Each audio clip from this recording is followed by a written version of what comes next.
Hey friends, good to see you all. Here we are with another amazing lecture of active and passive voice. Now, we have all been experiencing debates, right? Now, what are debates? How do debates work?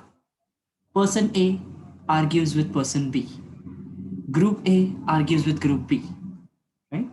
But what is that common factor in both of them? That they argue on the same point, isn't it? And at the same time, while they are arguing on the same point, they are responding on the same day. So now, what is so clear about over here in active and passive voice and the debate? What is so common that both the concepts work on the same particular day and the responses are the same. Hence, we conclude that there is no change in tense. So this is your first point which you need to focus on when it comes to active and passive voice. Let's take an example. Ram writes a letter. Here, what do you think is Ram? What is he doing? Is he writing? Is he doing an action? Yes, absolutely. He's writing, he's doing an action. So anyone who does the action becomes your subject. And whenever a sentence begins with a subject, we call it an active voice. On the other hand, when we take a look at this particular sentence, that is, a letter is written by Ram. In this particular sentence, tell me, is letter doing an action? No, no, no, no, no. It's not doing an action, right? And is the sentence starting with Ram or the subject? No. That means this particular sentence is a passive voice, right? And we call it the non-doer of the action. So a letter is a non-doer and the sentence is beginning with the non-doer here. Hence, we call it the passive voice, right? So once again, when a sentence starts with a subject, it is active voice. When a sentence starts with a non-doer or an object, it is a passive voice. Subject is the doer of the action, and your object is the non-doer of the action in the passive voice.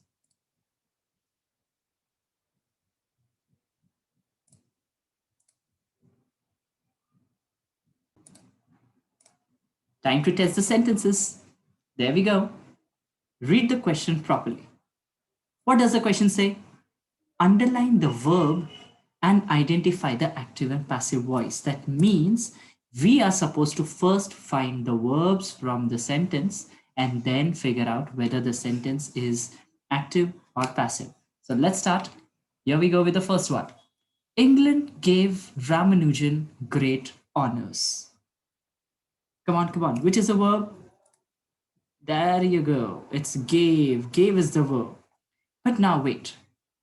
Who is doing the action here? Is Ramanujan doing the action of giving? No. Then who is doing the action? England. England gave Ramanujan. So England is giving. So England becomes the doer of the action. And here the sentence is starting with it. Hence, it becomes an active voice. Here we go with the next one. A large untidy envelope was decorated with Indian stamps. Verb. Which is the verb here? Untidy? No. Indian stamps? No. Was decorated. Absolutely. Was decorated. But wait. Is a large untidy envelope, which is the noun, doing the action? No. It is not doing the action. A large untidy envelope was decorated. Someone else has decorated it. Where is that someone? Oh, it's missing. The subject, the doer, is not mentioned. But a large untidy envelope, which is an object, is mentioned here. Here, the sentence is not starting with the subject, the doer.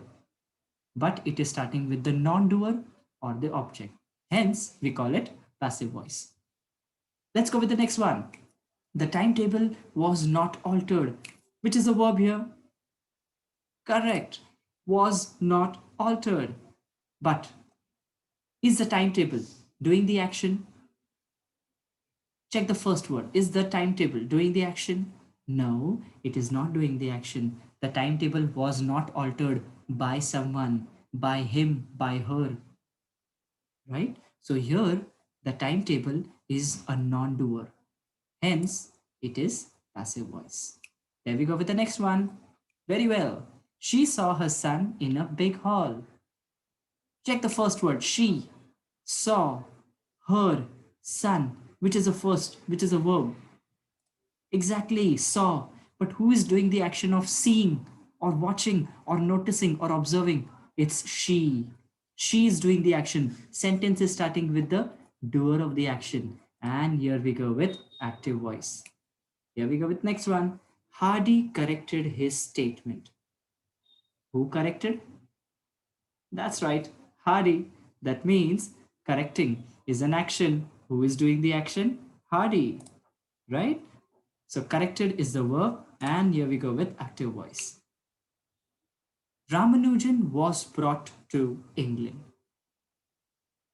Be very careful. Tell me the verb. Very good. It's was brought. But now tell me, is Ramanujan doing the action? Ramanujan was brought to England. Is he doing the action? No, he was brought by someone, by the police, by someone, right? By him, by her, by you to England. That means Ramanujan is a non-doer. So it is a passive voice. Isn't it easy? Let's figure out how to identify a tense. Now, what happens with the tense? Of course, we have already discussed with it, but let's go with it. Here we go. Let's take an example. The boy eats the cake. Identify this. Identify the voice here. What do you think? The boy eats the cake. Which voice is it? Exactly, it is an active voice. Why? The boy eats the cake. The boy is doing the action of eating. Sentence is starting with the doer of the action. Hence, it is an active voice. But wait, which tense is this? Is it present tense, past tense, or future? Exactly, it is a present tense. It is a simple present tense. And the very first thing that I have already mentioned in active and passive voice, what is the golden rule? The tense never changes. That means if active voice changes to passive voice, simple present will remain simple present. Are we going to change the tense of the sentence while changing the voice?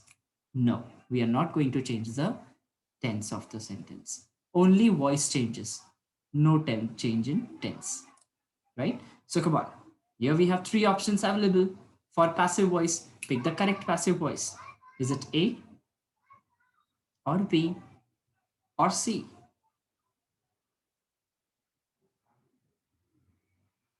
Can we consider A as a passive voice, a correct answer for passive voice? No, we have is being. Now, is being is a present continuous tense. Let's go with the next one. The cake was eaten. Was.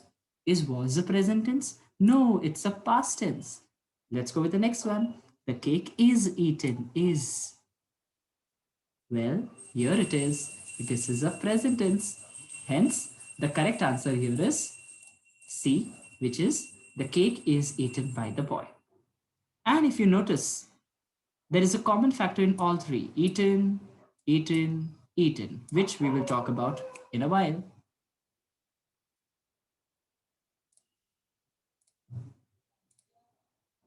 Let's go with the next one. So here we go. An active voice is in simple present. So the answer has to be also in the simple present tense. Hence, no change in tense. Let's go ahead.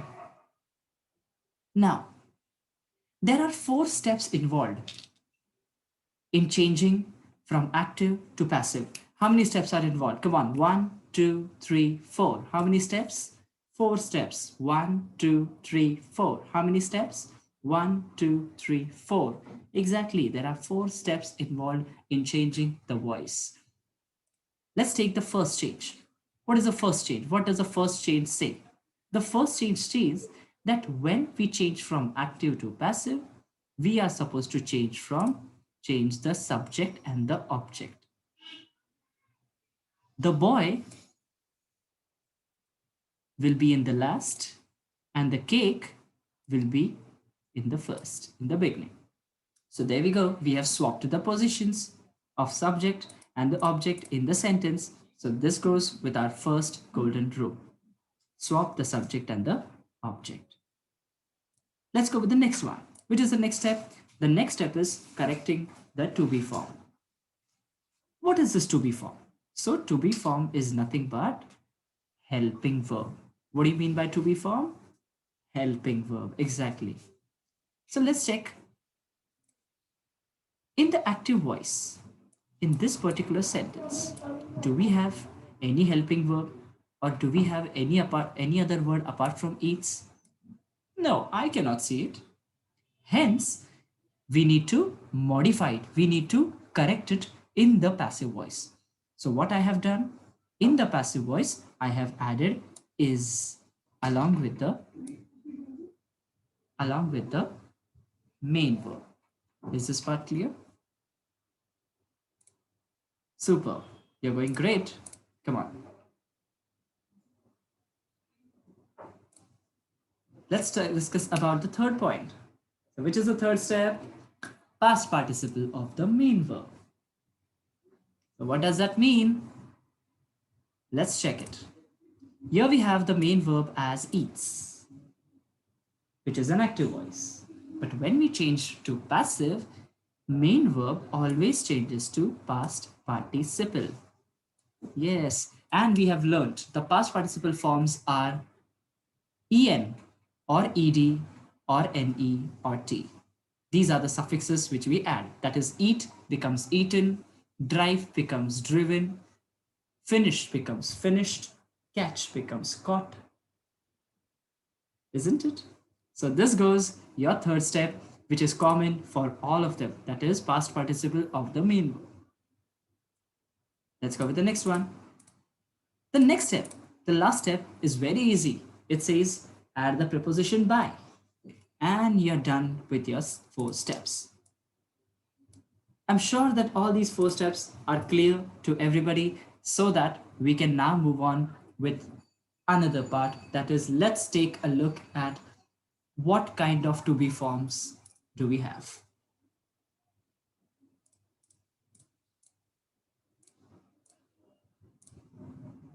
So here we go.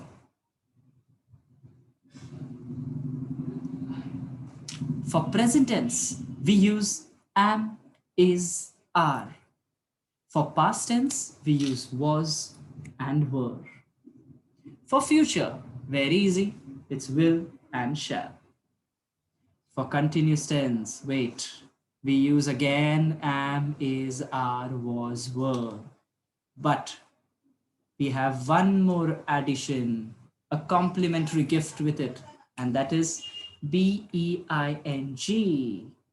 So am being, are being, is being, was being, and were being.